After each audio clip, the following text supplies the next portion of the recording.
மச்சான் ரொம்ப நேரமா நான் உன்னையே பார்த்துருக்கேன், என்னையே பார்க்காம அங்கேயே பார்த்துருக்கு அப்படின்னாச்சு. நானே ஆல்ரெடி கஷ்டத்துல இருக்க மச்சான், இந்த மாதிரிலாம் பண்ணுவேன்னு சொல்லி தான் நான் அந்த சைட் பார்த்துட்டு இருக்கேன். அப்ப வந்திருக்கிற இடம் கரெக்டு தான் போல. டேய் விளையாடாதடா, நானே 1000 ரூபாய் யார்கிட்ட கேட்கறேன்னு தெரியாம உட்காந்துருக்கேன். 1000 ரூபா? சாரி மச்சான், ரைட் விடு. 1000 ரூபா தானே, எதுக்கு இவ்வளோ ஃபீல் பண்ணிட்டு உட்காந்துருக்கேன்? நான் இருக்கல, என் கேட்குறேன் உங்களுக்கு என்ன இருந்தா குர்றா மச்சான், தந்துடுறேன்டா. ரொம்ப கூச்சப்படாத மச்சான், இந்தா 1000 ரூபா இருக்குது, கேட்கும்போது கொடு. 1 week later. மச்சான் அந்த 1000 ரூபா, மச்சான் அந்த 1000 ரூபா, மச்சான் அந்த 1000 ரூபா. The next day. அப்பா என்னப்பா ஆச்சு? மாவன் மானஸ்டப்பா, அவன்டே படுபாவி கடன் வாங்கிட்டு தற்கொலை பண்ணிட்டான்ப்பா.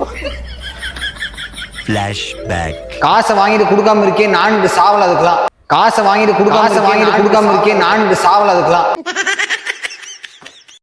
நாய்க்கு தப்பு சொன்னப்பா, பள்ளிக்கூடம் போடான்னு சாகும்போது லெட்டர் எழுதி வச்சான்ப்பா. ஆனா புரியாத மாதிரி எழுதி வச்சாப்பா.